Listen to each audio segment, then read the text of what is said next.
एक इंपॉर्टेंट सवाल, स्पेशली उनके लिए जो कैंसर से ना तो डरना चाहते हैं ना कैंसर से मरना चाहते हैं। Why there is no heart cancer? Breast cancer होता है, लंग कैंसर होता है, कोलोन कैंसर से भी लोग मरते हैं, लेकिन हार्ट कैंसर नहीं होता। क्या आपने कभी सुना किसी ने आपको बोला हो I am diagnosed with heart cancer? क्या हार्ट एक स्पेशल तरीके से कैंसर से प्रोटेक्टेड है? The answer is no. एक बहुत इंटरेस्टिंग मैकेनिज्म है ह्यूमन बॉडी का। अगर वो मैकेनिज्म समझ जाए तो आप ये समझ जाएंगे कि हार्ट में कैंसर क्यों नहीं हो सकता, और आप ये भी समझ जाएंगे how you can protect yourself from cancer.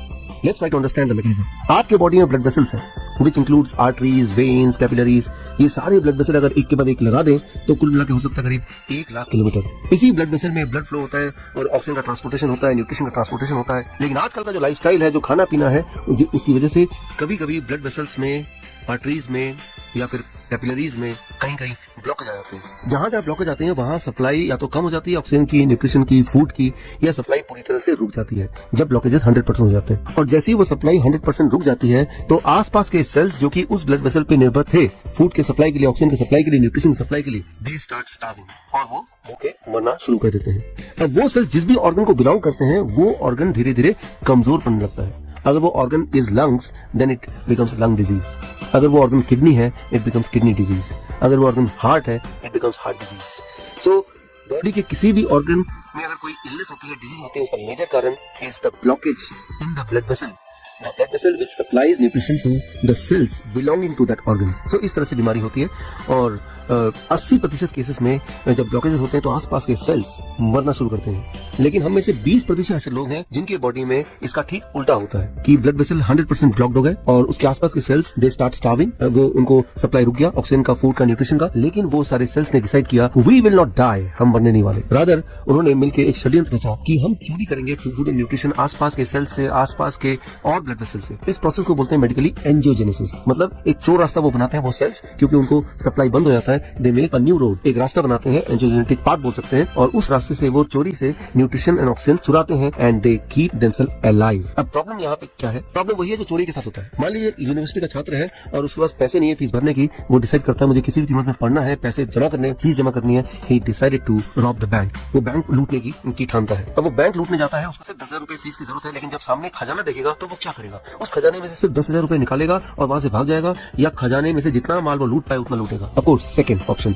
तब वो भूल जाता है कि बेसिक मकसद क्या था चोरी का। तब वो सामने जितना भी माल दिखता है वो सारा का सारा लेना चाहिए। The same thing happens the cells, the similar kind of behaviour. जब एबंडेंस में चोरी का ऑक्सीजन एंड न्यूट्रिशन मिलने लगता है तो सेल्स उससे उसकी ग्रोथ बढ़ जाती है। They started growing very very fast, faster than rest of the body, and that is how the tumour develop. ये है फर्स्ट स्टेज ऑफ ट्यूमर। और एक स्टेज आता है जब ग्रोथ इतनी बढ़ जाती है कि वो जगह कम पड़ने लगता है। They start struggling for space, और ऐसे में वो उनमें से कुछ ट्यूमर सेल डिसाइड करते हैं माइग्रेशन, मीन्स ब्लड के through they will flow to other organ, और वहां जाके रहेंगे। और वहां भी उनका बिहेवियर यही होने वाला है कि चोरी के न्यूट्रिशन से वो उनकी ग्रोथ बढ़ने वाली है। They will become tumour in those organs. लेकिन हम में से ज्यादातर करीब 90% लोगों में एक मैकेनिज्म है जिसे कहते हैं इम्यूनो एडिटिंग। इस मैकेनिज्म को एक्सप्लेन करने के लिए मैं एक एग्जांपल ले रहा हूँ।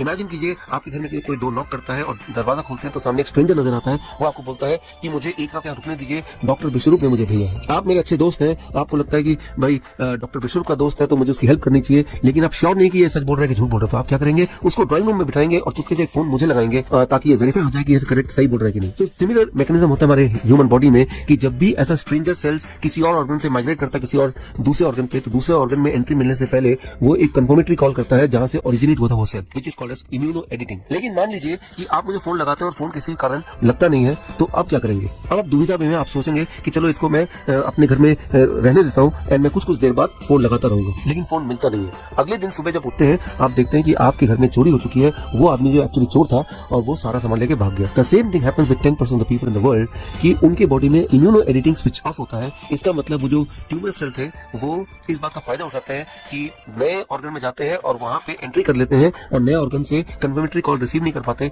या उनको वेरीफाई नहीं कर पाते, और वो जो ट्यूमरस सेल है वो नए ऑर्गन में जाके वहां भी ट्यूमरस ग्रोथ करने लगते हैं, and that is what is called cancer. That is how the tumour get converted to cancer. लेकिन इस पूरे प्रोसेस में specially the first stage angiogenetic cells बनाने में करीब 2 दिन 3 दिन लगते हैं। अब आपके जो हार्ट सेल्स हैं they can not wait for 2 days, they can not remain hungry for 2 days। हमारे बॉडी में कई सारे मसल्स हैं, लेकिन उनमें से सिर्फ एक मसल है जो लगातार काम करता है, that is the heart muscle. Since the time you are born they have never taken rest. Because of this, they need more continuous supply of food and oxygen. इसीलिए उनको फूड ऑक्सीजन का supply 20 minute या उससे ज्यादा रुक जाए, then the heart cell dies. So बोलने का मतलब ये है कि heart cell cannot wait for 2 days to get to develop angiogenetic vessels, and before that only they die. So यहाँ conclusion ये है that heart cell do not get a chance to get converted into cancerous tumor. Before that, they die of starvation, and that is what is called heart attack. तो यहाँ पे आपको एक बात पता चली, चाहे वो कैंसर हो, या चाहे वो हार्ट डिजीज हो, या चाहे वो हार्ट अटैक हो, चाहे वो ब्रेन स्ट्रोक हो, चाहे वो किडनी फेलियर हो, there is one common cause